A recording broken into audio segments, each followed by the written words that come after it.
Bismillahirrahmanirrahim. Assalamualaikum warahmatullahi wabarakatuh. Alhamdulillahi rabbil alamin. Wassalatu wassalamu ala rasulihil amin wa ala alihi wa ashabihi wa man tamassaka bisunnati ila yaumidin. Pemirsa Roja TV dan pendengar Radio Roja, ini muliakan Allah Subhanahu wa taala. Alhamdulillah, segala puji dan syukur kepada Allah Subhanahu wa taala. Di kesempatan pagi hari yang berkah ini, insyaallah kita diberikan kesempatan untuk melanjutkan pembahasan kita, yaitu berbicara tentang faedah-faedah dalam sejarah Islam, melihat perjuangan para generasi Islam, ya, bagaimana mereka baik dalam bentuk politiknya, ekonominya, maupun dalam perjuangan agama di dalam melalui kekuasaan yang mereka genggam. Pemirsa dan pendengar Roja TV yang memuliakan Allah SWT, semoga Allah SWT senantiasa memudahkan kita untuk senantiasa mempelajari dan mengamalkan apa yang telah kita dapatkan ilmunya, serta diberikan kepada kita semangat, keinginan yang besar untuk belajar, karena dengan belajarlah kita akan mengetahui banyak persoalan dan akan menjadikan kita bisa mencari solusi-solusi yang sesuai dengan aturan Allah SWT dalam segala masalah dan kendala yang kita jalani dalam hidup ini. Pemirsa Roja TV dan pendengar Radio Roja muliakan Allah SWT, tak lupa pula di hari yang berkah ini kita memperbanyak mengungkapkan salawat dan salam buat Nabi kita Muhammad SAW, baik di saat kita dimanapun saja, baik di saat berkendaraan maupun sedang bertugas, sedang beraktivitas pun, insyaAllah kita akan bisa mengungkapkan dengan lisan kita salawat yang sangat ringan dan sangat besar pahalanya. Allahumma salli wasallim ala nabiyina Muhammadin wa ala alihi wa ashabihi ajma'in.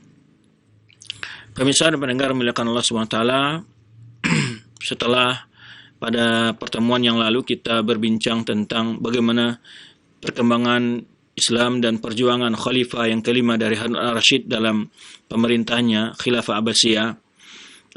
Pada kesempatan ini kita ingin melihat sekilas bagaimana pula kepribadian istri beliau, yang mana kita dalam pelajaran yang lalu telah melihat perkembangan Islam, kemajuan yang luar biasa yang terjadi di masa Harun al-Rashid. Ya, di masa Harun al-Rashid yang begitu luar biasa kemajuannya, di antaranya adalah pembangunan tentang kemajuan dari segi pendidikan.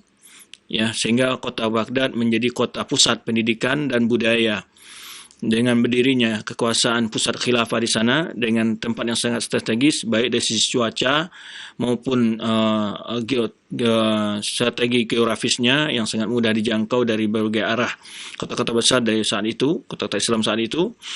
Kemudian juga telah berdirinya sebuah perpustakaan yang sangat bagus, itu sebuah perpustakaan hikmah yang dirancang oleh Khalifah Harun al-Rashid, dan di sana disediakan berbagai fasilitas-fasilitas memudahkan untuk orang-orang memanfaatkan, mengambil faedah dari perpustakaan tersebut. Di antara ada ruangan semacam hall besar diskusi ataupun untuk seminar. Kemudian juga ada ruang-ruangan yang disediakan untuk peneliti-peneliti atau orang-orang melakukan kajian dan berbagai pendukung lainnya. Nah, kita ingin melihat kemajuan-kemajuan luar biasa itu. Siapa di balik itu juga cukup punya andil. Semana yang kita ketahui tidak jarang juga seseorang yang berhasil di dalam membangun juga dibantu oleh pembantu utama, ya setelah Allah SWT tentu keluarganya, di antara istrinya. Nah, sebelumnya kita juga bercerita tentang bagaimana kekhususan Al-Walid bin Abdul Malik di dalam mengokohkan kekuasaan Bani Umayyah, dan juga berkat istrinya yang begitu salihah, yang begitu zahidah, yang zuhud dengan dunia dan memanfaatkan segala fasilitas yang Allah buka baginya untuk jalan menuju surga Allah SWT dengan membantu fakir miskin, mengayomi berbagai orang-orang yang papa dan orang-orang yang membutuhkan. Berbagai macam kemajuan pun dia punya aktivitas. Tujuan kita di sini juga sekaligus dapat menjawab sebuah anggapan kebanyakan orang-orang barat atau orang-orang liberal, orang-orang sekuler menganggap bahwa wanita-wanita Islam itu jarang punya andil, punya peranan di dalam masyarakat. Ini suatu hal yang barangkali perlu kita angkat ke permukaan, bahwa semenjak di masa para sahabat, banyak sahabiat yang unggul di dalam ilmunya, juga di dalam istilahnya kedokteran kesehatan, dan bahkan juga sebagian sahabat juga ikut berperang dengan sebagai tenaga medis yang membantu korban-korban yang cedera. Kemudian juga di antaranya sahabiat yang paling masyhur istri Rasulullah SAW, Aisyah anha, yaitu sahabat yang paling terkenal dengan ilmunya yang dalam al-faqihah, yang begitu memahami agama ini, dan dari beliau banyak diriwayatkan hadis-hadis, dan beliau termasuk 7 orang sahabat yang terbanyak meriwayatkan hadis dari Rasulullah SAW. Begitu berlanjut, tidak pernah sepi sebetulnya dalam sejarah Islam wanita-wanita salihah yang menjadi panutan, yang berkorban, yang berperan di dalam pembangunan umat ini. Maka perlu kita angkat kadang-kadang sejarah ini agar generasi muda para solihat kita, wanita solihah kita dapat menteladani mereka, sekaligus juga bahwa Islam ini tidak pernah luput juga, atau Islam ini bukan berarti mengekang kegiatan para wanita, ya, wanita-wanita yang bercadar, wanita-wanita yang berhijab itu terbatas gerakannya seperti yang dipahami oleh sebagian orang. Ya, Islam tidak membatasi gerakan mereka, cuma membatasi yaitu gerak mereka jika hal itu bertentangan dengan qudrat dan fitrah mereka sebagai wanita, ataupun mengurangi kemuliaan mereka, bercampur baur dengan laki-laki yang bukan mahram mereka, dan seterusnya. Tapi Islam membuka peluang bagi para wanita untuk maju dalam berbagai bidang ilmu, terutama ilmu-ilmu yang merupakan ilmu kewanitaan, ya. Maka juga bukan berarti wanita itu tidak pernah bisa berbuat untuk umat ini, ya. Juga wanita di dalam sejarah Islam banyak telah berbuat. Di antaranya kisah yang akan kita sebutkan ini, salah satu wanita yang punya andil besar dengan kemajuan saat suaminya berkuasa. Tentu ini juga sebagai pesan bagi para wanita-wanita yang Allah mungkin memberikan sebuah amanah kepada suaminya, atau wanita-wanita yang mungkin Allah bukakan rezeki kepada suaminya, wanita-wanita yang memiliki kemampuan dari segi harta dan juga kecerdasan ataupun pangkat dan kedudukan umpamanya. Mereka sebetulnya banyak hal yang bisa mereka perbuat. Bukan berarti wanita itu cukup sekolah SD saja karena akan tetap di rumah, tidak. Wanita boleh mendapatkan macam pendidikan yang setinggi-tingginya, lalu dimanfaatkan untuk membangun kaumnya, itu kaum Hawa, ya, dari berbagai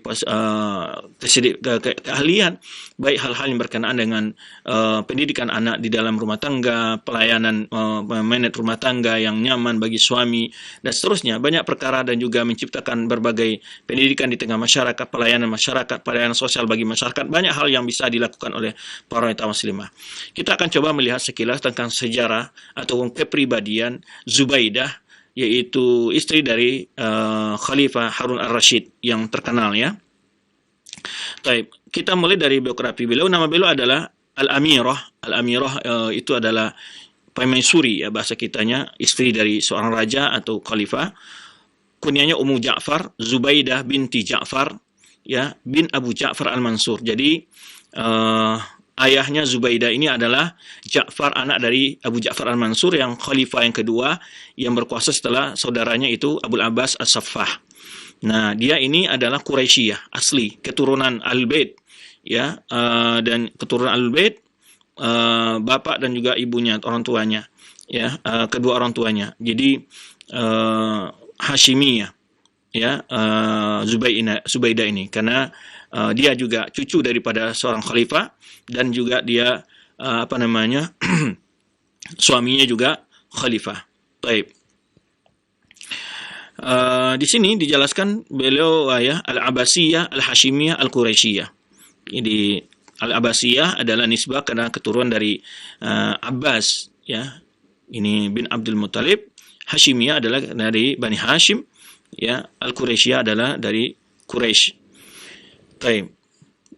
Beliau lahir pada tahun 149 Hijriah atau bertepatan dengan tahun 766 Masehi. Ya. Yuqalu anna ismaha Amatul Aziz. Jadi Amatul Aziz itu seperti Abdul Aziz. Kalau laki-laki sebut Abdul Aziz, kalau perempuan Amatul Aziz. Jadi hamba perempuan dari Allah yang Maha Perkasa, itu Amatul Aziz. Nah, kemudian kenapa dia sebab dinamakan dia Zubaidah? Karena kakeknya Al-Mansur, yaitu Abu Ja'far Al-Mansur ini, waktu mengasuhnya, menggendong-gendongnya begitu, ya, satu masih kecil, ya, selalu memanggil dengan mengatakan kepada cucunya, Zubaidah, anti Zubaidah, ya. Zubaidah anti Zubaidah. Dia katakan kamu ini Zubaidah, Zubaidah. Maka nama itu melengket pada nama yang saat sering digasu oleh kakeknya dia. Nama itu menjadi nama kesukaan dan nama yang menjadi pemeliharaan di tengah masyarakat saat itu, sehingga dipanggillah dia Zubaidah. Ya, mengalahkan namanya yang asli, namanya adalah Amatul Aziz. Nah, akhirnya dikenal dengan nama Zubaidah, ya. Beliau adalah istri seorang khalifah, yaitu Harun Rashid Al-Abbasi, dan juga cucu dari pendiri negara kekuasaan Daulah Abbasiyah, yaitu Abu Ja'far Al-Mansur. Nah, yaitu anak Ja'far, Abu Ja'far, anak Ja'far Mansur, cucunya ini yaitu ayahnya Ja'far bin Al-Mansur, Abu Ja'far Al-Mansur, ya. Namanya kunyahnya tadi Zubaidah, gelarnya, ya. Kenapa disebut dia Zubaidah? Karena sangat putih, ya. Waktu tabar bin Ahmin nisa Daulah Abbasiyah wa aktsarhum, ya, wa aktsarihim syuhratan. Zubaidah atau istri Harun al-Rashid ini termasuk dari antara para istri-istri penguasa Bani Abbasiyah yang sangat terkenal, ya. Dalam sejarah pun sangat terkenal, dalam sejarah Islam. Kemudian dia, ya, di antara istri-istri raja yang paling terkenal di masa Abbasiyah ini adalah Zubaidah. Kenapa? Dia punya peran yang begitu banyak di dalam kekuasaan suaminya, ya, dan sekaligus dia juga ibu seorang khalifah, yaitu Al-Amin. Nanti kemarin sudah kita jelaskan bahwa Harun al-Rashid telah mewasiatkan sebagai penggantinya setelah dia mangkat, itu adalah anaknya Al-Amin, kemudian Al-Ma'mun, kemudian Al-Mu'taman, ya, atau Al-Mu'taman. Kemudian dia punya peranan yang sangat penting, nanti akan ceritakan secara jelas, itu diantaranya adalah membangun sumur-sumur sepanjang jalan dari Baghdad ke Mekah bagi orang haji, kemudian juga tempat-tempat beristirahat, ya, dalam perjalanan dari Baghdad ke Mekah, ya, sehingga disebut dengan Darbiz Zubaidah, dan jalan pun dibangun dengan biaya pribadinya dia, bukan uang negara, ya. Kalau uang negara mah bukan peranan dia berarti, tapi dia adalah hartanya yang dia infakkan untuk membangun itu semua pribadinya. Ini yang menjadi suatu hal yang sangat menarik, ya. Kalau seorang istri menteri presiden hanya mengucurkan, menyerahkan bantuan dalam sifat itu adalah bantuan dari kas negara, itu hal yang biasa, hanya sekedar menyerahkan saja, bukan dari uang pribadinya. Tapi Zubaidah tidak, ya, dia itu membantu membangun itu dari uang pribadinya, bukan dari kas negara. Di sini makanya terkena. Kalau hanya dari kas negara, ya biasa, yaitu kewajiban dia menyerahkan bantuan-bantuan yang sudah ditargetkan, sudah dianggarkan, kan. Tapi ini adalah memang uang pribadinya, ya. Kemudian juga dia membangun mengalirkan air dari timur Mekah, di suatu daerah Taif yang agak tinggi itu, ya, Taif itu bukan dari Taif, arah timur Mekah, yang daerah arah ke Taif. Nah, itu membuat sumur dari bukit yang tinggi, dibor, ya, digali. Nah, dia alirkan ke Arafah, yang bagi yang pernah haji atau umroh akan masih ada tersisa dilihat di situ ada irigasi yang disebut dengan irigasi Zubaidah atau Ainuz Zubaidah. Nah, nanti kita akan jelaskan berapa biaya yang dikeluarkan untuk membangun ini. Hanya sekitar di antaranya kita jelaskan sedikit sekilas, itu peranannya yang gitu, ya. Kemudian sampai sekarang beberapa wakafnya dia itu masih tetap airnya yang digali oleh dia masih tetap ada beberapa proyek yang dibangun di zamannya dimanfaatkan sampai hari ini disebut dengan wakaf Zubaidah. Sebenarnya juga dalam sejarah Islam terkenal wakaf Utsman, ya, yang begitu kaya hari ini, yang punya rekening Utsman bin Affan dengan begitu melimpah ruahnya kekayaannya, sampai hari ini masih ada rekening nama Utsman bin Affan, dan dengan sumur yang dia beli sumur yang dibeli di Madinah dari orang Yahudi, kemudian juga taman kormanya, kemudian wakaf-wakaf yang lain, sehingga berkembang terus wakaf itu. Sekarang sudah memiliki sebuah hotel di daerah Madinah juga diwakafkan, ya, hasilnya semua untuk fakir miskin dan terus berkembang. Nah, di Melaka atau di Kerajaan Saudi Arabia juga ada wakaf yang dikelola, yaitu wakafnya Zubaidah ini, ya. Taib.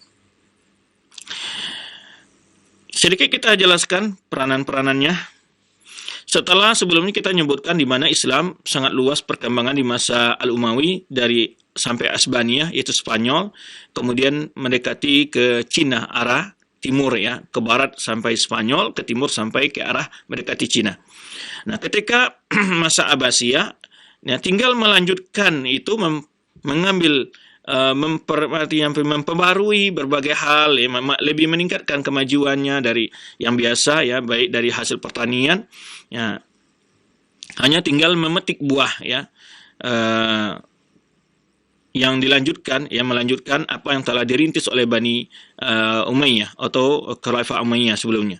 Dan di masa Harun al-Rashid, sebenarnya telah kita jelaskan sebelumnya, beliau adalah memiliki wilayah yang sangat luas sampai nanti akan disebutkan ketika dia melihat awan di istananya di Baghdad, kemudian awan tersebut tidak menurunkan hujan di Baghdad, dia bilang, kemanapun engkau akan bergerak wahai awan, namun engkau akan tetap menurunkan hujan di apa namanya, ta'tini kharajuki, artinya hasil dari siramanmu, buah-buahan yang hasil bumi yang keluar akibat dari siramanmu dari hujan ini tetap akan masuk ke kekuasaanku, karena begitu luasnya kekuasaan Harun al-Rashid saat itu.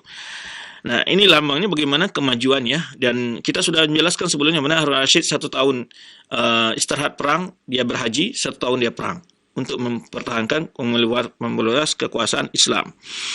Ya. Kemudian ya,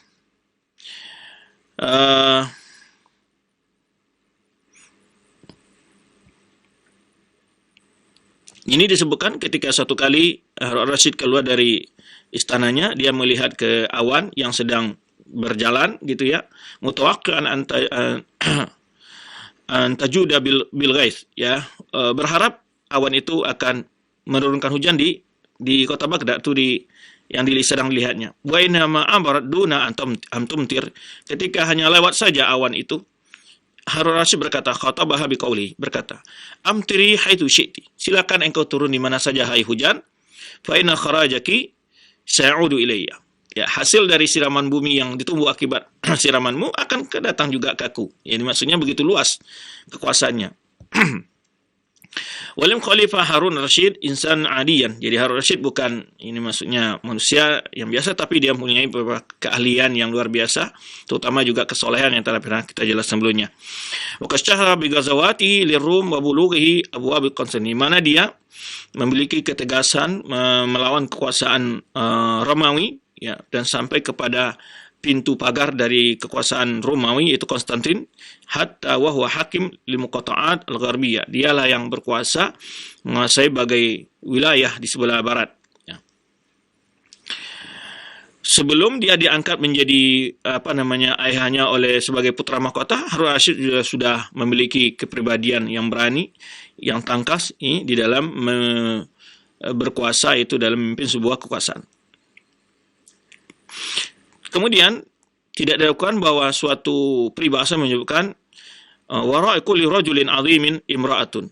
Ya, setiap ada laki-laki yang perkasa, ada wanita yang di belakangnya yang membuat dia sukses ya. Tentu setelah pertolongan Allah, pasti semuanya atas kemudahan dari Allah SWT. Namun ada sebab-sebab di sana dia mendapat istri yang mendukung profesinya dan tidak membuat suaminya lalai di tugas dan bahkan membantu tugas-tugas suaminya. Nah, Harun al-Rashid ada 2 wanita yang membuat dia, mendukung dia untuk punya ide-ide yang cemerlang, memiliki semangat begitu ya. Setelah Allah SWT ada 2 wanita. Yang pertama ibunya, itu Khayzaran ya, yaitu seorang yang sebelumnya adalah seorang permaisuri dari istri ayahnya, yang menjelaskan wanita yang sangat punya wibawa ya. Kemudian dia sangat banyak memberikan masukan-masukan kepada ayahnya sebelum itu, Al-Mahdi ya, dalam bagaimana menyusun pemerintahan. Yang kedua yang mempengaruhi dalam kehidupan Harun al-Rashid ini adalah setelah Allah SWT, yaitu istrinya, yaitu Amatul Aziz binti Ja'far bin Abi Ja'far tadi, yang dikenal dengan Zubaidah. Kemudian dan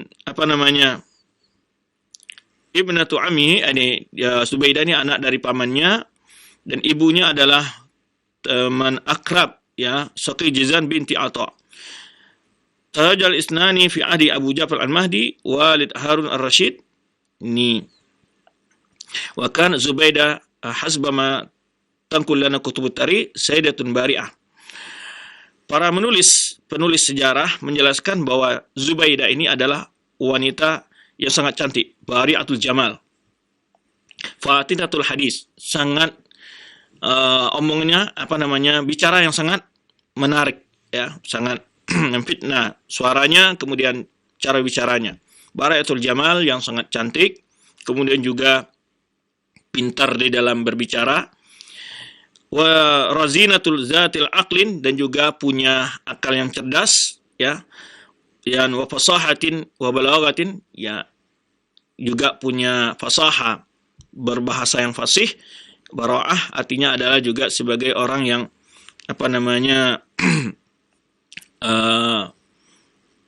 pintar di dalam berbicara atau memiliki ilmu komunikasi yang bagus, ya. Dia juga seorang wanita yang punya ilmu karena dia juga suka syair, ya. Bahkan tunadhirur rijal fi syatti nawahi thaqafah. Bahkan menyaingi para laki-laki dalam berbagai bidang thaqafah. Jadi wanita yang memang memiliki kemampuan luar biasa, ya. Dia di dalam berbagai bidang dia bisa menyaingi laki-laki dalam ilmunya. Ila janib jamaliha wa sumi khuluqiha, ya, bersamping dengan kecantikannya dan juga baiknya akhlaknya dia. Jadi tentu bagi wanita-wanita salihah bukan hanya mengandalkan kecantikan saja, tapi akhlak yang lebih mulia lagi, kemudian diiring dengan keterampilan ilmu-ilmu yang penting, ya. Bagi seorang wanita yang mungkin suaminya sebagai guru, suaminya sebagai dai, suaminya sebagai orang yang berpejabat, mesti dibarengi dengan kemampuan dia juga. Jangan banyak tidur, ya, gitu, ya. Lebih banyak adalah membarengi kemampuannya, ya, bagaimana ketika hadir di tengah masyarakat dia juga bisa, ya, memberikan penjelasan, atau setidaknya juga artinya tidak terlalu jauh lah di bawah, ya, dari suaminya, sehingga tidak bisa membarengi suami dalam melaksanakan tugas. Ya, kadang-kadang kan seorang istri pejabat mesti akan diminta untuk memberikan sambutan, penjelasan untuk para ummahat, para ibu petaka. Kadang-kadang ada. Mesti mereka juga memiliki pemaham agama yang luas, bisa memotivasi para ummahat bagaimana menjelaskan hal tersebut untuk hal yang berkaitan dengan pendidikan anak kah, keluarga kah, atau hal yang berkhusus wanita. Nah, kemudian waqad ahabbaha Rashid hubban jamman wa manahaha makanatan rafi'atan wa nufuzan kabiran. Harun Rashid sangat cinta kepada istrinya ini dan memberikan sebuah peranan yang sangat penting bagi istrinya. Biasu kanat ala dawam as-sayyidah al-ula baina nisa'ihi. Ya, selalu dia itu yang mendapat peranan utama di antara istri yang lain. Kama urifa anha kanat tushiru ala zawjiha fi katsir minal munasabat wal ahdath. Di mana juga Zubaidah sering memberikan pandangan dan pendapat kepada suaminya dalam berbagai munasabat, dalam berbagai kesempatan, ya, atau peristiwa-peristiwa. Bil ara' as-saibah, dengan pendapat-pendapat yang benar, gitu, ya. Jadi seorang wanita cerdas, dia bisa memberikan pertimbangan masing-masing kepada suaminya. Ya, kadang-kadang kan laki-laki kadang-kadang karena emosional dia tidak stabil dalam mengambil sebuah keputusan. Ketika ada seorang wanita yang cerdas, dia juga memahami kondisi suami dan kondisi bagaimana harus dia sedang mengambil keputusan itu. Ini sangat membantu kesusahan seorang laki-laki dalam memikul sebuah amanah. Maka istrinya Zubaidah ini sering memberikan masukan, pertimbangan yang penting kepada suaminya. Ya. Wa ana kanat fi haqatil amr tumsiku bi yadayha zimamal umur asna ghiyabi zawj. Bahkan ketika suaminya berjihad, ya, Harun Rashid memimpin peperangan keluar kota, ya, maka dia yang mengendalikan kekuasaan di kota Baghdad, ya, ketika suaminya tidak ada. Karena suaminya sering perang, ya, Harun Rashid ini. Wa qad khalafat wara'aha atharan adida fi majalil mutadawa ma zalat tuhmal ismuha hatta al-an. Nah, Zubaidah ini meninggalkan banyak sekali jasa-jasa yang dikenal dengan namanya sampai hari ini. Yang seperti yang kita sebutkan tadi, ada Tariq Zubaidah, ada Darb Zubaidah, ada Ainu Zubaidah, ya, yang bahkan wakafnya masih tetap terpelihara hari ini oleh kerajaan Saudi Arabia. Zubaidah sangat dikenal dengan mempunyai perhatian besar terhadap ilmu. Jadi adab, perkembangan budaya, adab maksudnya di sini ya, bil adab wal ulum, punya perhatian besar. Fabazalat katsir hatta hasyadat fi asimati Baghdad mi'ad udaba. Dia memotivasi juga memberi masukan, diundangnya para tenaga-tenaga ahli, baik para dokter, ya, insinyur, pertanian ataupun teknik sipil dan seterusnya, wasyu'ara, ya, wal ulama. Jadi undang, diberikan fasilitas di kota Baghdad, rumahnya, gajinya, ya. Nah, wafar lahum kulla wasail intaj. Jadi disediakan bagi mereka-mereka ini, para pakar-pakar ini, ya, berbagai hal yang mereka butuhkan, al-intaj wal bahath. Jadi penelitian-penelitian yang dibutuhkan itu disediakan, ya. Mungkin melalui pribadinya juga masukan-masukan kepada Khalifah Harun Rashid untuk menyediakan tempat menginap mereka, pelayanan bagi mereka, kendaraan atau apapun yang dibutuhkan, ya, untuk para tokoh-tokoh yang penting ini. Nah, ini barangkali kita melihat bahwa kemajuan sebuah bangsa adalah ada kepedulian pada pakar-pakar yang ahli. Nah, kalau kita lihat sebagian dari khususnya negara kita, betapa banyak ahli-ahli yang dari negara kita justru hidup di luar negeri. Ya, kita tidak jauh melihat bagaimana banyaknya seperti mantan Presiden B.J. Habibie, beliau seorang pakar tapi tidak bisa mengembangkan keilmuan beliau di dalam negeri. Dan banyak sekali, baik dari ilmu kesehatan, ya, dan juga baik dari ilmu agama, juga banyak putra-putra bangsa ini yang hebat, mereka tidak pulang ke negerinya karena tidak mendapatkan sebuah kesempatan dan perhatian atau pelayanan yang sepantas bagi mereka. Nah, apalagi kalau kita lihat para pakar-pakar yang anak-anak yang sudah banyak sekali disebut yang dikenal dengan anak-anak Habibie. Banyak sekali mereka yang pakar-pakar dalam ilmu iptek dan seterusnya, ya. Tapi mereka tidak bisa mengabdi di negara mereka berhubung karena memang kesempatan tidak dapat, kemudian juga mereka tidak diberikan pelayanan yang cukup untuk mereka. Ini kasihan, kehilangan kita. Anak bangsa banyak sekali yang berpotensi hebat-hebat, ya. Kita pernah ketemu dengan beberapa orang-orang pakar, ya, bahkan ahli dalam berbagai bidang perbankan, membuat jaringan perbankan. Pernah saya ketemu dengan salah seorang anak orang Indonesia yang begitu hebat membuat jaringan perbankan, Ar-Rajhi. Dia begitu hebat, ya, tapi dia tinggal di luar negeri, digaji dengan gaji, ya, setiap bulan waktu itu dolar masih di bawah 7.000, gajinya sudah 40.000 real. Jadi memang begitu besar digaji sama orang lain, ya. Nah, ini memang inti kemajuan sebuah bangsa adalah ada kepedulian kepada pendukung kemajuan itu sendiri. Itu pertama adalah para pakar ilmuwannya ada kepedulian kepada itu.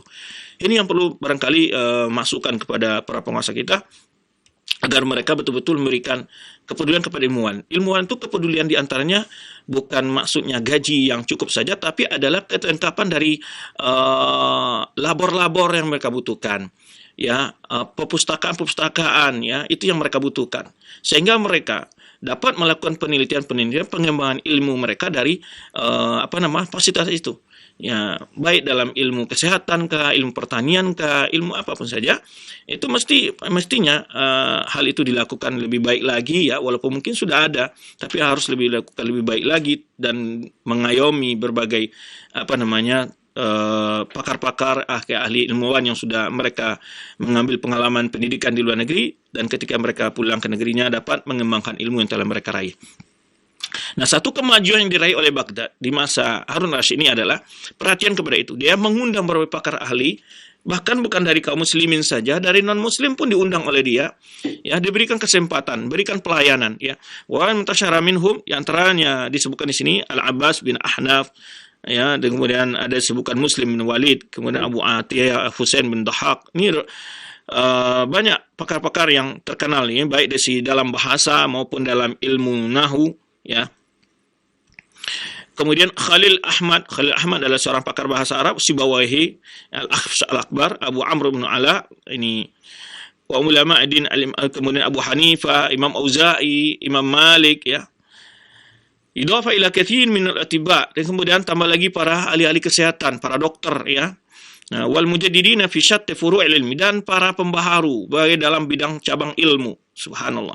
Jadi di situ memang membuat kota Baghdad menjadi pusat budaya dan ilmu ya. Dia karena memang di masa itu luar biasa ya. Keramaian orang-orang yang ilmuwan ada di Baghdad. Kalau demikian tentu para pencari ilmu datang dari berbagai pelosok wilayah Islam saat itu berdatang ke Baghdad, sehingga jadilah Baghdad kota yang sangat ramai ya, dengan para pakar dan juga para penuntut ilmu.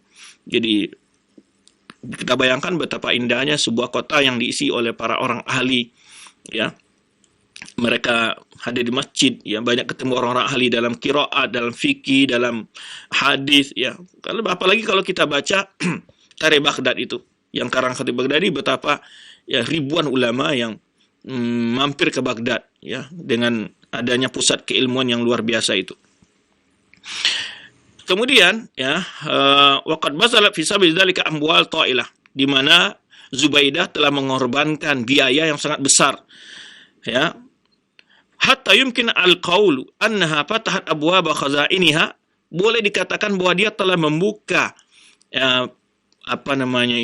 berangkasnya dia ya, berangkasnya dia li tahwil Baghdad ila qiblah wa mustaqar ulama, menjadikan kota Baghdad sebagai kiblat dan tempat tinggal para ulama, min zawaya arba'al daulah, dari berbagai sisi negara Islam saat itu ya.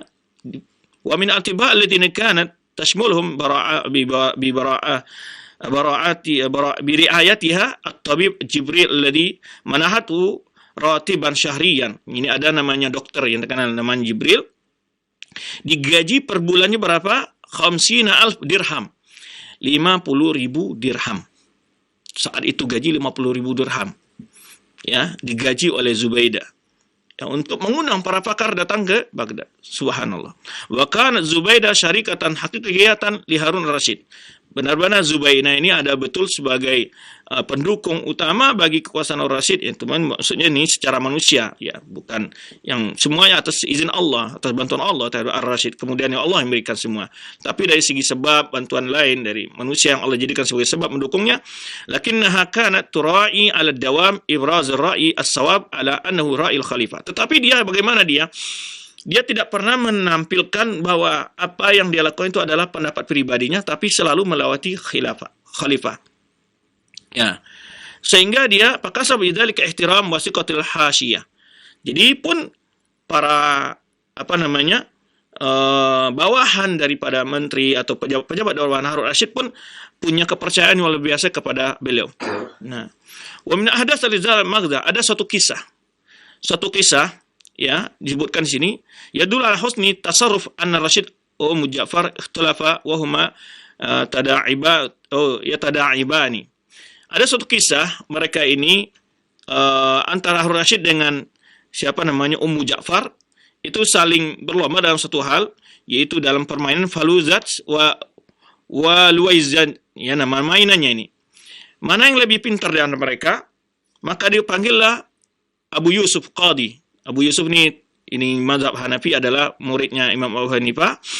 Fasalu Rasyid an dzalika. Lalu Rasyid bertanya, siapa yang menang ini? Faqala Amirul Mukminin, ya Amirul Mukminin, la yuqda ala ghaib. Ya, kata Abu Yusuf, tidak mungkin saya memberikan hukum kalau yang lawannya tidak hadir. Maka datang keduanya. Fa akal qadi hatta aktafa. Kemudian setelah dihidangkan makanan, kemudian Rasyid bertanya, beri keputusan apa hukumnya? Qad istalah al-khasmani ya Amirul Mukminin. Kemudian kata Abu Yusuf, memberikan kedua orang yang berbeda ini sudah berdamai. Lalu Ar-Rasyid ketawa, wa amara bi alfi dinar. Ya, diberi dia 1.000 dinar. Maksudnya untuk mencari siapa yang menang. Tapi Abu Yusuf ini pintar, tidak mau menjadikan permusuhan, ini menang, ini hebat, tapi dia beri kedua-duanya sudah berdamai, untuk apa dibuat lagi keputusan ya Amirul Mukminin.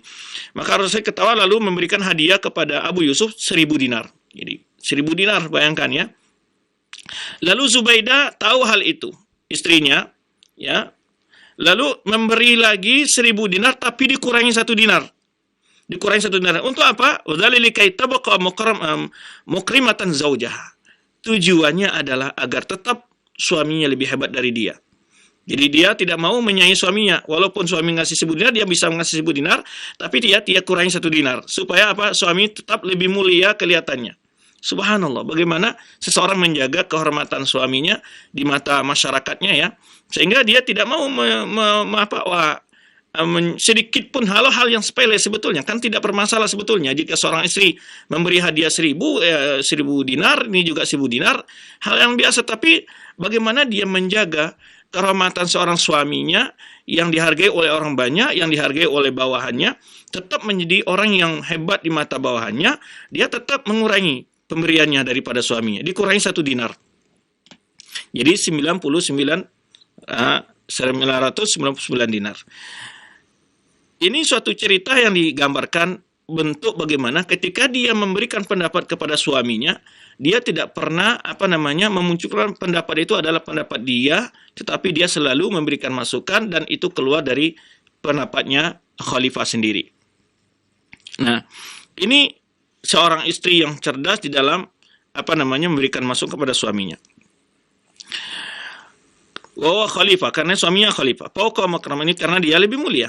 Kama anha kanat rafiqatul khalifah fi ma'dhami rahalatihi, dan juga Zubaidah ini sering menemani suaminya dalam banyak perjalanan, ya, waktu perang sekalipun, ya, untuk menjaga batas-batas negara Islam yang diserang atau di Gaza ataupun ketika pergi berhaji. Nah, kemudian disebutkan oleh para ahli sejarah bahwa Harun Rashid, ya, hampir setiap tahun, yang sebenarnya telah kita jelaskan, 1 tahun haji, 1 tahun berperang. Nah, menempuh jalan sangat jauh antara Baghdad dan Makkah. Yisairan al-aqdam, berjalan di atas, ya, tidak mengendarai, maksudnya berjalan di atas kaki, dari berjalan kaki, gitu, maksudnya berjalan kaki. Ya, para sejarah menyebutkan dalam suatu perjalanan haji, syahadat mada mu'anatil hujat. Nah, ini kisahnya, dia melihat susahnya orang-orang yang berhaji dalam perjalanan ke Mekah dari Baghdad itu, dilihat oleh Zubaidah. Ya, sulitnya mendapatkan air, bahkan satu mangkok air bisa dijual 1 dinar, begitu sulitnya. Nah, akhirnya disebutkan oleh Ibnul Jauzi, penulis, ya, sejarah, bahwa Zubaidah menyuruh muhandisin, itu kalau kita, ya, muhandis itu bahasanya insinyur, ya, bidirasa ajilah, itu melakukan pengkajian secara cepat bagaimana untuk sampainya air, mengalirkan air ke Mekah. Nah, fa'asyaru alaiha, lalu para pakar ahli ini memberitahu kepada dia, bi'anul amr sa'bun lighayah, ini sulit sekali. Haitsu yahtaju li hafri aqniyatan bainas sufuh, ini karena butuh sekali untuk menggali, ini adalah itu bukit yang melewati batu-batu, tatau suhur, jadi di bawahnya banyak batu-batu besar yang halus. Kemudian dalamnya akan mencapai 10 mil gitu. Wa qala laha waqiluha. Kemudian asistennya berkata kepada Zubaidah, yulzimuki nafaqatun katsiratun. Oh, yulzimuka nafaqatan katsiratan. Ini butuh kepada biaya anggaran yang besar. Fa amartu bi tanfiz masyru' ala faur. Setelah sampai itu, kalau bisa walaupun sulit, biaya besar dilakukan, laksanakan. Langsung diperintahkan oleh Zubaidah untuk melaksanakan langsung, walau kalfat darbatan ba'su bidinar. Walaupun 1 kali pukul saja harus dibayar 1 dinar. Ya. Dia melihat, perhatian sekali melihat begitu banyaknya orang pergi haji susah mendapatkan air, maka dia berusaha untuk menyuruh para pakar insinyurnya untuk mencari posisi air yang bisa digali. Setelah dapatan ada posisi tapi harus memakan biaya yang besar, kemudian juga banyak batu-batu, kemudian jauh sekali di dalam, hampir 10 mil gitu ya, dengan biaya yang besar, akhirnya tetap diperintahkan, lakukan. Ya, walaupun saya bayar, kata dia, 1 kali pukul itu adalah 1 dinar. Ya. Kemudian, fa'ahdara khazin al-mal, akfa al-muhandisin, kemudian setelah bendahara membayar kepada ini, bendahara memegang keuangan ini membayar kepada insinyur tadi, sampai kepada tempat digalinya air di sebuah bukit. Summa ausalu bi'ainin Hunain Makkah, kemudian sampai kepada suatu tempat di Hunain Makkah, ya. Wa kadza asalat al-ma'a 10 amyal min jibal wa min tahti sukhur, di mana sekitar 10 mil itu dari bukit melalui batu-batu, ya. Wa ma hadat tariq lil ma, membuat jaluran air fi kulli khafdin wa sahlin wa jabalin, di bawah bukit-bukit, di lembah-lembah dibuat jalirannya, ya, aliran air dialirkan ke Mekah. Wa arfa bi'ainin fima ba'd, yang dikenal dengan itu Ainuz Zubaidah. Nah, di dalam sumber yang lain menyebutkan ini di arah timur Mekah, itu kalau nggak salah ini arah Hunain, ya, daerah ke Taif. Di situ suatu bukit, di situ digali oleh Ainuz Zubaidah. Digali Zubaidah, sumurnya, sumur bor Zubaidah itu digali, ya. Nah, dengan biaya nanti akan disebut berapa biayanya, dan kemudian dari situ dialirkan air itu ke Arafah. Yang sampai hari ini kita masih melihat, bagi yang pernah ziarah itu akan kelihatan nanti bekas-bekas irigasi Zubaidah yang sudah sekian tahun, sebuah abad yang lalu, ya. Kemudian, ya, Hotalan bi ismi Ainuz, dikenal sampai sekarang dengan nama Ainuz Zubaidah. Wa mazal qana allati banatha tu'rafu ismi Nahr Zubaidah. Jadi di mana irigasi itu masih dinamakan dengan irigasi Zubaidah. Wa aqamat katsir minal baraq wal masani', dibuatlah berbagai tampungan-tampungan air. Kalau sekitar semacam waduk-waduk kecil gitu, ya. Kemudian berbagai pabrik-pabrik dan sumur-sumur yang dialirkan ke rumah-rumah, ya, ala tariq Baghdad ila Makkah aidan. Kemudian juga hal yang sama dilakukan dalam perjalanan jalan antara Baghdad ke Makkah. Kemudian masjid. Dan kemudian juga bukan sekedar itu saja, baik perjalanan jalan yang diperbaiki, persediaan berbagai kebutuhan orang berjalan dalam musafir itu, tempat tinggal, air, ya. Kemudian juga kita sebutkan tadi bagaimana melayani orang haji di Mekah, butuh air yang sulit di Arafah, dia alirkan dengan jarak 10 mil yang biaya yang cukup besar, itu dengan biaya pribadinya. Dan kemudian juga dia banyak membangun masjid, ya, atau berbagai kantor-kantor yang dibutuhkan, wal abniyah fi Baghdad, ya. Anna fi tilkal hijjah, dalam waktu haji, perjalanan hajinya, waktu dia memerintahkan menggali sumur, membuat irigasi air dan jalur air itu, yaitu selama 60 hari dia mengeluarkan uang, yaitu sekitar 54 juta dirham. 54 juta dirham. Waktu perjalanan hajinya yang saat itu dia memerintahkan menggali sumur, kemudian membuat jalur air ke Mekah. Yaitu sekitar 54 juta dirham. Wa kan tunfiqu fil yaumil wahid, jadi dalam satu hari itu membutuhkan biaya yaitu sekitar 1000 denanir. Ya, yaitu sekitar 1000 dinar per hari. Tetapi ketika ditanya hal itu bagaimana besarnya biaya ini, dia tidak peduli. Sawabullah bighairi hisab. Tapi pahala Allah tidak akan ada hinggaannya. Subhanallah. Inilah wanita yang salihah, dia tidak melihat materi yang dikeluarkannya untuk kebutuhan umat, untuk kebutuhan orang banyak, yang melayani, berinfak di jalan Allah, tidak fikir. Dia memikirnya adalah suruh pahala Allah akan dibalas tanpa ada hinggaan, kata dia. Ketika dia dikonfirmasi ke dia begitu besarnya biaya yang dikeluarkan, saat itu dia mengatakan sungguh pahala Allah tidak ada hinggaannya. Ya, tidak berhitung-hitung, dia tidak hitung sama Allah Subhanahu wa taala dalam hal ini. Maka dia katakan sawaballah bighairi hisab. Allah akan balas dengan itu balasan yang tidak akan ada hinggaan.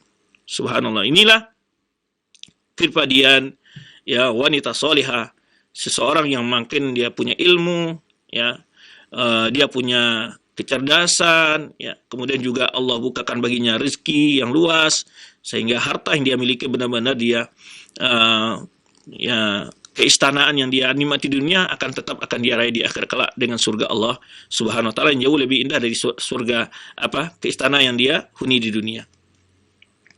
Khatib Baghdadi menyebutkan dalam Tarikh Baghdad, ya, memuji Zubaidah ini mengatakan ma'rufatan bil khair. Zubaidah ini sangat terkenal orang yang pemurah, baik, ya, wal fadl, ya, keutamaan ala ahli ilmi, itu terhadap para ulama. Sangat perhatian dengan para ulama, ya. Istri raja, ya, yang peduli dengan ilmu, peduli dengan masyarakat, ya, peduli dengan ulama, ya, sangat terkenal dengan hal itu. wal birri bil fuqara, dan juga sangat suka membantu orang fakir miskin, ya, wal masakin, dan juga orang-orang miskin. Ini Khatib Baghdadi menyebutkan Zubaidah ini sangat terkenal dengan orang yang sangat baik, ya, perhatian dengan para ulama, kemudian suka membantu fakir miskin dan fuqara, ya, fakir miskin. Walaha atharun katsira fi tariqi Makkah. Dewa punya peninggalan banyak sekali di jalan Makkah, min masani'in, dari bagai pabrik-pabrik, hafaratha, ya, wabirakun, yani ada apa namanya, kalau kita semacam kolam-kolam kecil, ya, yang dia buat untuk menampung air. Demikian pula di Mekah dan Madinah, kata Khatib Baghdadi memuji. Kama, yani, juga Ibnu Jayyid menjelaskan di sini an hadil marafiq allati syayadaha Zubaidah hatta aslahat tariq min Baghdad ila Makkah. Kemudian juga ada penulis lain menjelaskan di mana Zubaidah memperbaiki jalan dari jalan dari Baghdad ke Mekah. Bima aqamathu min manafi'in takhdimul hajid. Ini berbagai kebutuhan-kebutuhan yang membantu para pejalan kaki, para orang yang memanfaatkan jalan tersebut, utamanya adalah jamaah haji dan orang-orang musafir. Tuwafiru lahumul ma' wat ta'am was sakan. Yang mana disediakan di tempat-tempat perjalanan persinggahan mereka ada air, makanan, dan tempat tinggal. Hatta uhiyat, ya, hadat tariq muhish, sampai jalan yang dulunya sepi, yang menakutkan untuk ditempuh, sekarang menjadi jalan yang ramai.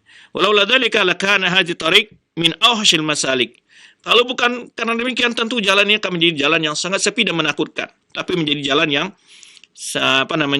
banyak orang lewat di situ, suka orang lewat di situ, karena memang pelayanan jalan itu bisa kebutuhan orang di air dan segala macam, yang karena memang sulit dalam perjalanan di padang pasir yang dikhawatirkan adalah kekurangan air. Wa ma zalu juz'un min tariq baina Kuffah wa Makkah al-Mukarramah, dan masih tersisa bagian dari antara jalan itu antara Kuffah dan Makkah Mukarramah. Walladzi tawallat islahahu, dan dialah yang membangunnya, islahahu, yu'rafu hatta al-yawm, dikenal sampai hari dengan tariq Zubaidah. Sampai hari masih disebut dengan jalan Zubaidah. Tariq Zubaidah ada namanya yaitu Darb Zubaidah, ada namanya Tariq Zubaidah, ada namanya Ainu Zubaidah. Baik. Ini kepribadian dari seorang wanita yang jadi istri raja, ya. Taib.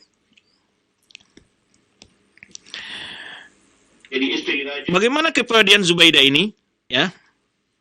Kepribadiannya adalah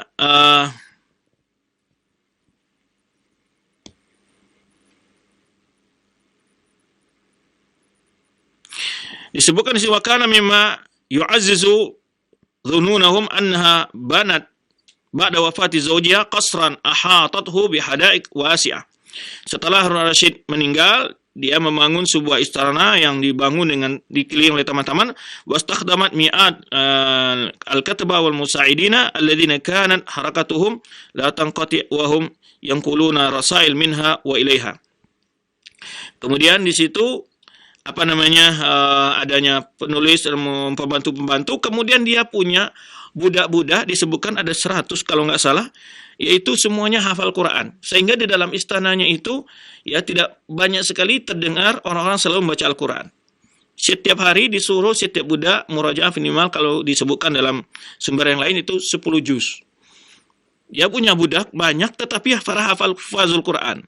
Nah, qala Ibnu Barr fi wasfiha a'dhamu nisa' asriha dinan wa aslan wa jamalan. Ini seorang Ibnu Bardi menyebutkan dia adalah wanita yang sangat, ya, mulia di zamannya, agamanya, ya, duka keturunannya, kecantikannya, wasianatan wa ma'rufat, dan juga dalam berbuat baik. Laqad kana Zaidatun Jalil sakhiyah. Dia seorang wanita yang mulia, yang pemurah.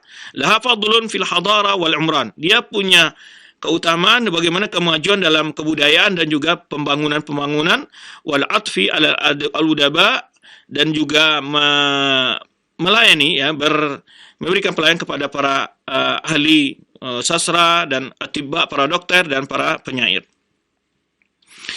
Dan juga dia punya pengaruh besar dalam kemajuan bentuk pakaian para wanita, ya. Pakaian nisa min mukhtafil tabaqat yantazirna zuhuraha ala aharin min al-jamar wa yas'ina ila taqlidiha fima yartadihi min asyab. Jadi wanita-wanita di zaman dia juga, jadi juga fashion juga dia, sehingga wanita-wanita di zaman dia ya ingin melihat kalau dia keluar bagaimana bentuk pakaiannya Zubaidah, para wanita-wanita meniru pakaian Zubaidah itu. Ila taqlidiha fima yartadihi, itu mencontoh. Qala fa anha istawradat minal hindi wasin afkhar anwa al-harir at-tabi'i al-munshi bil-dhahab wal-fiddah. Ya, di mana dia mengekspor atau mengimpor dari India dan juga Cina dari sutra-sutra yang bagus ya, yang di mana dihiasi dengan mainannya emas dan fiddah wal hijara wal karima. Wa kan katsiran ma takhtaru alwanan bahira la yusbaq li ahadin min nisa antara min qabl. Dan dia memakai pakaian-pakaian yang warna yang ya tidak pernah pakai oleh wanita-wanita lain. Kemudian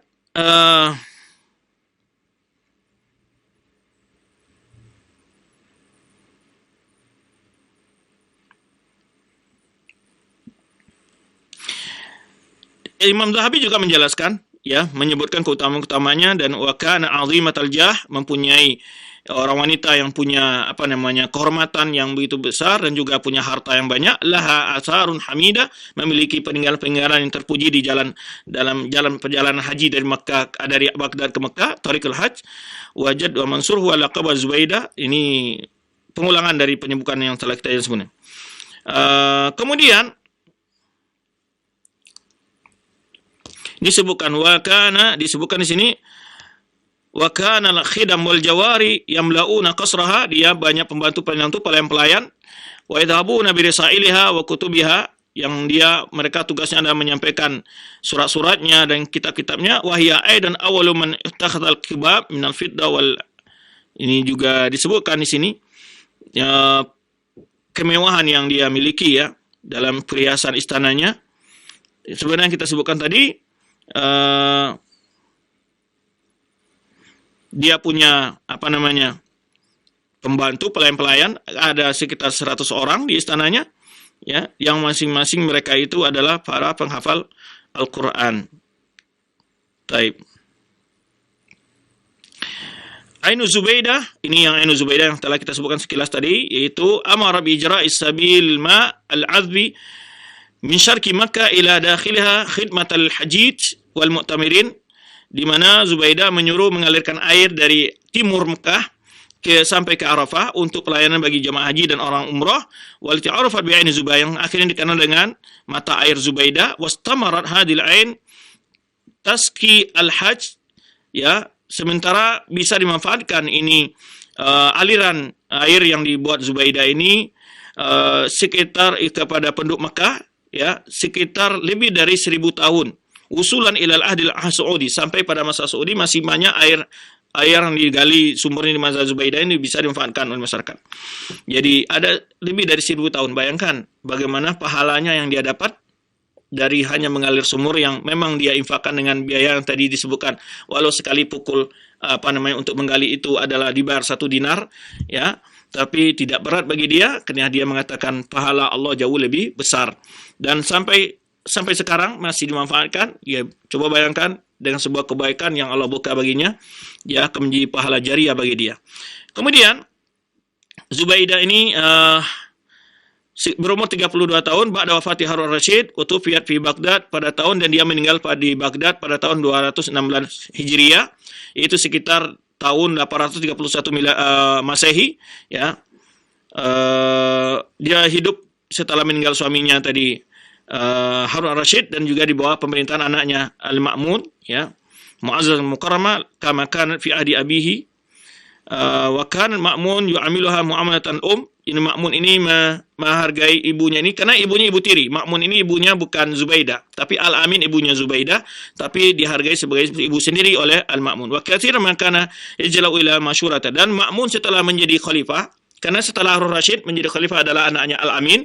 Setelah Al-Amin itu anaknya Al-Ma'mun.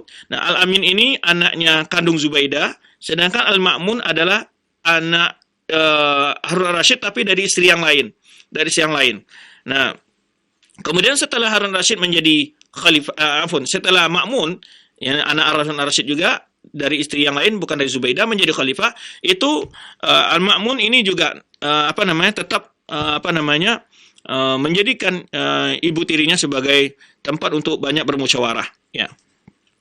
Dalam urusan kekhalifahan atau negara, wa yaqbul bi ra'ya, dan menerima pendapat-pendapatnya hatta law kana mukhalifan lima yarau huwa shakhsiyan, walaupun pendapat itu berbeda dengan pendapat dia sendiri, dia lebih mendahulukan pendapat dari ibu tirinya Zubaidah ini karena sudah berpengalaman banyak dalam semenjak ayahnya menjadi khalifah, ya, dalam mengatur, dalam memberikan masukan-masukan, ya, tentang urusan negara. Baik, demikian yang dapat kita bahas, ya, itulah sekilas tentang wanita muslimah salihah, ya, walaupun hidup di tengah kekuasaan yang begitu glamor, kata orang, kekayaan berlimpah ruah, namun itu tidak membuat matanya silau, bukan dia gunakan untuk berpoya-poya sepuas-puasnya, untuk mengikuti model-model yang membuang harta, tidak, tapi justru dia menjadikan sebagai kebahagiaan akhiratnya yang atas karunia yang Allah bukakan di dunia bagi dia. Maka ini suatu pelajaran bagi para wanita-wanita muslimah hendaknya, para wanita-wanita muslimah, ya, bahwa, dan juga sebagai jawaban kepada orang-orang yang mengatakan bahwa dalam Islam itu sepi atau sunyi daripada adanya wanita-wanita yang hebat. Justru kita yang belum tahu sebetulnya, maka kita mencoba melihat dalam banyak sejarah, banyak sekali wanita-wanita yang hebat yang telah memberikan kebaikan kepada umat dan berjasa kepada umat. Ya, sebagaimana yang telah kita jelaskan, bagaimana sampai hari ini wakaf Zubaidah itu masih dikenal, bahkan dikenal dengan Zumur Zubaidah, irigasi Zubaidah, jalan Zubaidah, dan berapa jasa-jasa baiknya. Nah, inilah setiap wanita muslimah hendaknya ketika Allah membukakan ada kelebihan pada mereka, pikirkan kebahagiaan ukhrawinya. Sebenarnya perkataan Zubaidah, semua hal yang dia keluarkan itu jadi 54 juta dirham dalam 6 bulan, dalam 2 bulan 60 hari dia keluarkan untuk pelayanan umat. Dia katakan itu masih sedikit, sungguhnya pahala Allah jauh lebih besar. Demikian, terima kasih, semoga pelajaran singkat ini dapat kita ambil faedahnya, dan hendaknya para orang tua, ya, mendidik putra-putri mereka menjadi toladan baik di tengah umat ini, karena umat ini butuh kepada figur-figur yang bisa membangun, yang bisa menjadi tauladan untuk kemajuan umat di masa yang akan datang. Demikian, terima kasih. Kita kembali kepada Al-Akhir Madu kita dari Studio 2 Cilengsi. Ustaz, barakallahu fikum, jazakallahu khairan. Terima kasih atas pelajaran yang bermanfaat yang telah disampaikan untuk kami di kesempatan pagi hari ini. Semoga Allah senantiasa melimpahkan taufik, hidayah, dan keberkahan setiap pertemuan kita, hingga ilmu yang bermanfaat ini bisa kita amalkan dalam ketaatan kepada Allah Subhanahu wa Ta'ala. Selanjutnya kami berikan waktu bagi Anda yang ingin bertanya langsung menghubungi kami. Untuk telepon yang pertama yang bisa masuk. Halo? Belum tersambung? Kami akan bacakan dari pesan singkat pertanyaan-pertanyaan yang telah masuk. Assalamualaikum warahmatullahi wabarakatuh. Dari hamba Allah di Jakarta yang bertanya, Ustadz, peran wanita di zaman sekarang ini hampir sama dengan peran para pria, di mana para wanita menduduki tempat-tempat yang terhormat, kemudian menjadi pejabat-pejabat. Nah, bagaimanakah Islam menyikapi hal tersebut? Apakah memang wanita tidak diperbolehkan untuk mendapatkan jabatan-jabatan tertentu dan mendapatkan tugas-tugas yang terhormat di masyarakat? Silakan. Baik, alhamdulillah. Tadi kita sudah jelaskan, bukan berarti Islam mengekang wanita untuk mengikuti jabatan-jabatan, tapi yang pertama disesuaikan dengan kebutuhan masyarakat, dan itu adalah hal-hal yang memang berkenaan dengan wanita, baik kesehatan kah, pendidikan kah, ataupun keamanan. Keamanan, polisi wanita ada, ya, yang mereka yang memeriksa para wanita-wanita, ya, sehingga lebih aman dan lebih nyaman, dan tidak masalah. Boleh saja, cuman yang dilarang adalah terjadinya ikhtilat atau khulwah. Itu saja yang dilarang. Atau pekerjaan-pekerjaan yang tidak sesuai dengan fitrah dan kodrat wanita, seperti umpamanya untuk menjadi kenet mobil, ya, kurang pas lah.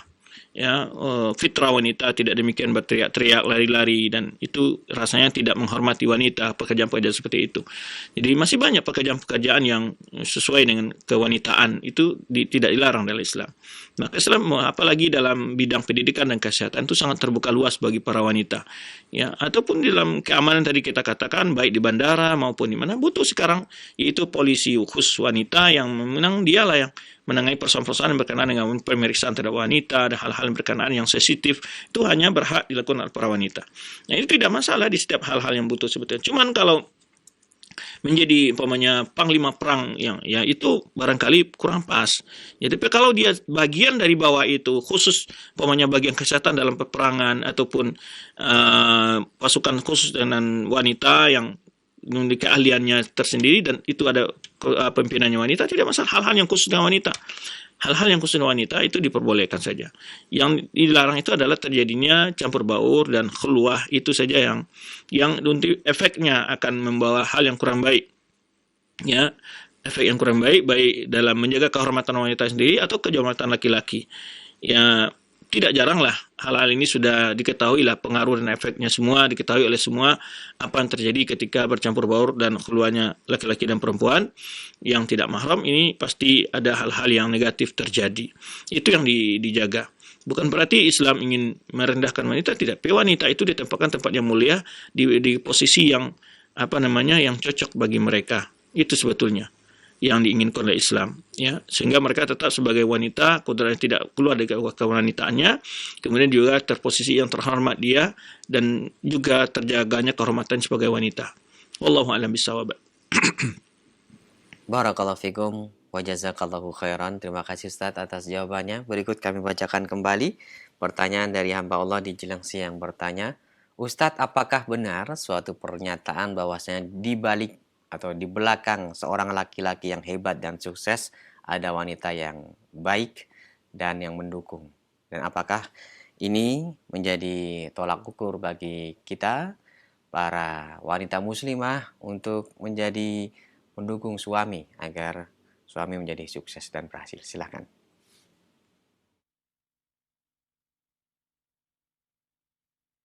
Ini dimaknai adalah ya, mungkin banyak di dalam sejarah, banyak orang-orang yang berhasil itu memang didukung oleh keluarga. Itu intinya seperti itu.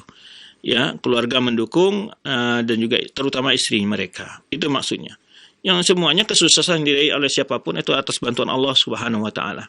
Atas bantuan Allah Subhanahu wa taala, Allah yang membukakan baginya keluarganya yang berkah, keluarganya yang baik. Allah yang memudahkan baginya untuk berpikir cerdas dan segala macamnya. Itu atas izin Allah semua. Itu pasti. Tapi bukan setiap hal itu harus seperti itu, tidak. Tentu rata-rata biasanya laki-laki yang berhasil dalam memimpin biasanya dibantu oleh keluarga yang juga mendukung. Itu rata-rata seperti itu, umumnya seperti itu. Dan kalaupun tidak ada masalah seperti itu, bagi setiap wanita mestinya dia adalah berperan dalam membantu kelancaran usaha suaminya, tugas suaminya, mesti seperti itu, mendukung, ya. Ya, umpamanya contoh, jika dia sebagai seorang istri ustadz, wajar dia mengerti sebagian ajaran agama. Ya, ketika ada jemaah-jemaah bertanya hal-hal yang pokok-pokok, yang dasar, yang gampang-gampang, yang mudah-mudah, ya, dia juga bisa menjelaskan. Atau ketika ada orang bertanya lewat dia untuk suami, dia juga bisa menjabarkan apa yang maksud yang ditanyakan. Itu maksud seperti itu. Ya, di antara bentuk kecil yang mendukung. Mendukung suami bukan berarti kita harus ikut dalam tugas-tugasnya, bukan begitu maksudnya. Seperti ketika di rumah, ya, kita juga memberikan waktu kepada dia, kita juga melayani dia, kita memudahkan, ya. Karena sebagian istri ketika suami pulang dari tugas, suami pulang dari kantor, dari pekerjaan, justru malah tidak mendapatkan dukungan yang sifatnya apa? Dukungan ketenangan di dalam keluarga. Ya, ketika pulang ke rumah masih berantakan, anak-anak masih belum mandi, kemudian juga kamar mandi kotor, tempat tidur tidak bisa ditiduri karena masih berantakan. Ya, ini satu contoh, ya. Maksudnya tidak membantu dia. Mestinya suami ketika waktu istirahat, dia mendapatkan istirahat sehingga dapat lagi beraktivitas dengan baik setelah beristirahat. Tapi kalau suami pulang di rumah harus menyuci, harus memperbaiki lagi, ya mungkin baiknya seorang laki-laki yang punya waktu, ya betul. Bisa dia membantu keluarganya, baik kalau dia punya waktu. Kan tidak sekarang berbagai hal membuat seorang suami itu tidak maksimal bisa, atau bahkan jarang bisa juga untuk aktivitas di rumah. Karena begitu waktu berjalan yang begitu jauh, pekerjaan yang begitu berat, kadang-kadang ya tugasnya berbeda. Zaman sekarang dengan zaman Rasulullah SAW pasti berbeda. Tapi bukan berarti ketika dia libur, ketika dia punya waktu, bukan dia punya kesempatan untuk membantu meringankan tugas-tugas istrinya atau sebelum berangkat, bisa saja. Tapi itu adalah fadl, keutamaan, kemuliaan yang ada dari akhlak lelaki. Tapi yang inti kalau mengurus rumah tangga itu adalah urusan istri. Itu intinya begitu. Maka kata Rasulullah, wal mar'atu ra'atun fi baiti zawjiha. Wanita itu pemimpin di rumah tangga suaminya. Maka dialah yang memanage bagaimana mengatur kebersihan rumah tangga, kerapian rumah tangga. Ya bukan suami di situ. Walaupun suami memang fadl lahu, beri keutamaan, kalau dia baik, ini tidak apa-apa, dia lebih dari tugas waktunya yang ada, dia bantu suaminya, itu baik, kebaikan seorang suami, begitu. Tapi yang tugas pokok dalam hal ini siapa? Adalah istri. Itu intinya di situ. Merawat anak, mendidik anak, tugas pokok siapa? Karena Islam telah membagi tugas pokok masing-masing. Tugas pokok seorang suami intinya di samping mendidik istri dan anaknya juga adalah mencari nafkah. Dan pasti sibuknya di luar, bukan di dalam rumah. Ya, umumnya pekerjaan banyak di luar rumah. Nah, artinya kita mendukung seperti itu. Mendukung, kemudian juga kita ketika suami mendapat masalah, bukan menambah masalah, ya, tapi adalah menenangkan, memberikan masukan-masukan, ya, biar dia tetap ikhlas dalam bekerja, nyaman dalam bekerja, fokus dalam bekerja, itu yang harus diberikan. Kadang-kadang sebagian istri ketika gaji suami dalam sebuah pekerjaan tidak mencukupi sesuai keinginan istri, ya. Bukan tidak mencukupi kebutuhan mereka, tapi tidak mencukupi keinginan istri. Karena istri kadang-kadang ini lebih besar keinginan daripada gaji suami. Itu yang membuat suaminya kadang-kadang repot untuk mencari nafkah. Kalau Allah SWT sebetulnya memberi kita rezeki cukup untuk hidup kita itu cukup. Allah tidak pernah memberikan hal-hal yang membuat kita menderita di dunia ini. Cuman kadang-kadang gaya hidup dan kemauan kita yang melebihi dari rezeki kita. Itu yang sulit sebetulnya. Nah, ini yang membuat kadang-kadang istri tidak qanaah, tidak menerima apa yang telah disuakan suami, bahkan masih menuntut suami untuk lebih, dan lebih lagi, minta beli ini dan itu. Ya, tidak mengerti dengan kondisi suami yang sudah begitu berupaya mungkin maksimal untuk mendapatkan rezeki demi keluarganya. Nah, hal ini akan motivasi suami untuk tidak fokus pada pekerjaannya dan mungkin akan mencari sampingan-sampingan yang akan membuat lalai pekerjaan intinya, atau mungkin akan dengan cara yang tidak halal dia berusaha untuk maksimal mendapatkan hal-hal yang diinginkan oleh istri dan anaknya. Nah, ini tidak membantu namanya. Tidak membantu, ini mengorbankan suaminya. Nanti mungkin dia kena pecat di pekerjaannya dan justru malah sebaliknya yang dapat, ya, kehilangan pekerjaan, kemudian tulantang ke sana sini. Nah, oleh sebab itu istri ini penting sebetulnya. Ya, yang perlu ditahan oleh banyak istri adalah keinginan melebihi dari kebutuhan. Itu harus banyak ditahan oleh seorang istri dalam keluarga. Yaitu keinginan melebihi dari kebutuhan. Ya, yang memberatkan kita dalam hidup ini adalah karena keinginan kita besar daripada kebutuhan kita. Sehingga kita merasa tidak cukup selalu dalam hidup ini. Merasa dan jarang bersyukur dari apa yang telah Allah berikan. Nah, ini oleh sebab itu seorang istri pun jika dia memiliki lebih, bertindak dengan lebih baik kepada suami, meringankan pekerjaan suaminya. Ya, sebenarnya yang telah kita jelaskan dari Zubaidah tadi, dia memiliki kepedulian dengan tugas suaminya, dia bantu dengan pendapat-pendapatnya, dia kan juga karena memang dia dibukakan rezeki oleh Allah SWT karena di keluarga khalifah sebelumnya dan juga punya kekayaan yang banyak, dia program-program yang sebetulnya program khilafah, program khalifah, dan program-program itu dan dia bantu, dia laksanakan. Ya.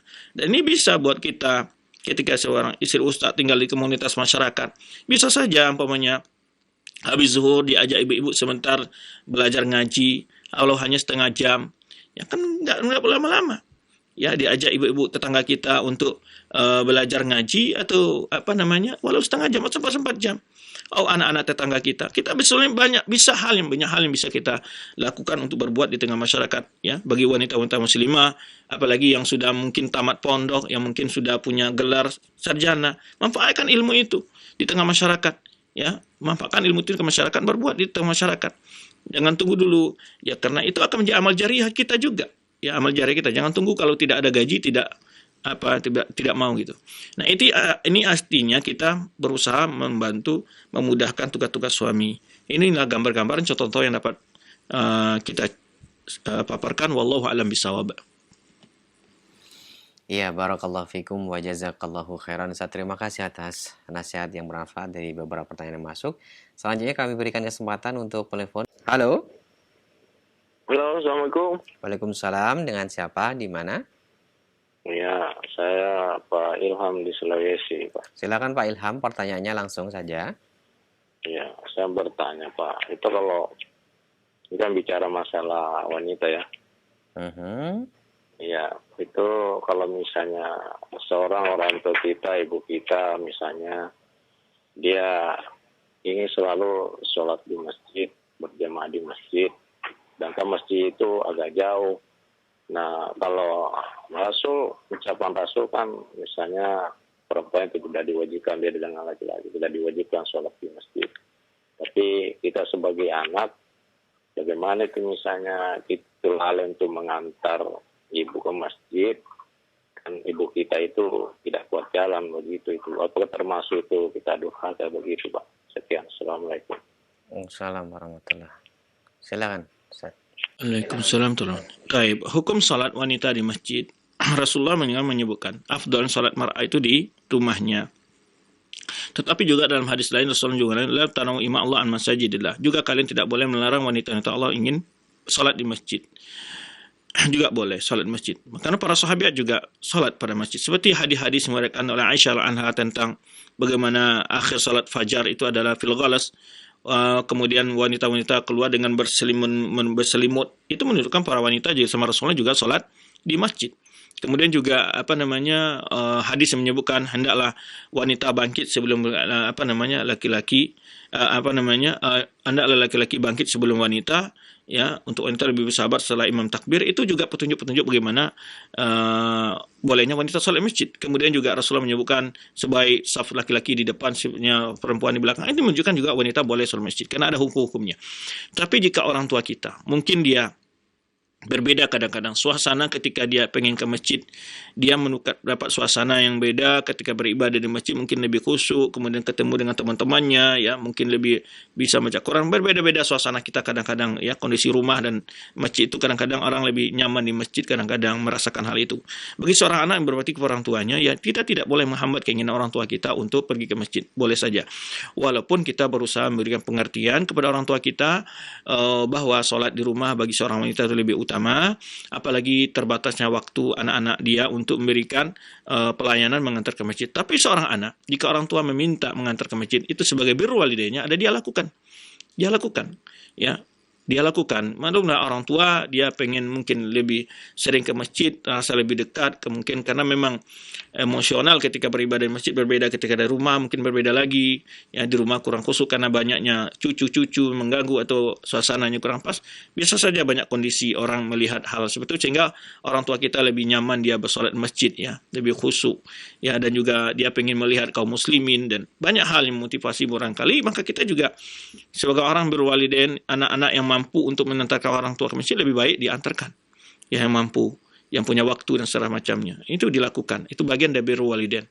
Wallahu a'lam bishawab. Nah, Ustaz, barakallahu fikum wa jazakallahu khairan. Nampaknya pertanyaan tadi merupakan pertanyaan terakhir di perjumpaan kita. Mohon maaf karena terbatasnya waktu. Sebelum kami akhiri, mohon Ustaz memberikan ihtitam. Fadhal, Ustaz. Terima kasih banyak pada ikhwan akhwat kaum muslimin yang telah bergabung dalam program kita kali ini, pagi ini, dan baik dari pendengar TV Roja maupun dari pemirsa TV Roja maupun pendengar Radio Roja. Semoga Allah SWT senantiasa memberikan kepada kita ilmu yang manfaat, amal yang soleh, dan kita dijauhkan dari fitnah segala hal-hal yang akan membahayakan kita, baik terutama hal-hal yang ditakutkan oleh kebanyakan orang, yaitu pada akhir-akhir ini yang disebut dengan sebuah penyakit wabah. Kita mohon kepada Allah agar kaum muslimin terhindar dari segala hal-hal yang membuat kesusahan dalam hidup mereka, dan Allah menjaga mereka dari segala keburukan dunia dan akhirat. Demikian, terima kasih banyak untuk semua, baik rekan-rekan dari studio Cilengsi maupun di studio mini Studio Imam Syafi'i, dan mohon maaf jika ada dalam penyampaian hal-hal yang kurang jelas dan kurang memuaskan dalam penjelasan. Demikian, wallahu a'lam bishawab. Subhanaka Allahumma bihamdika asyhadu an la ilaha illa anta astaghfiruka wa atubu ilaik. Wassalamualaikum warahmatullahi wabarakatuh.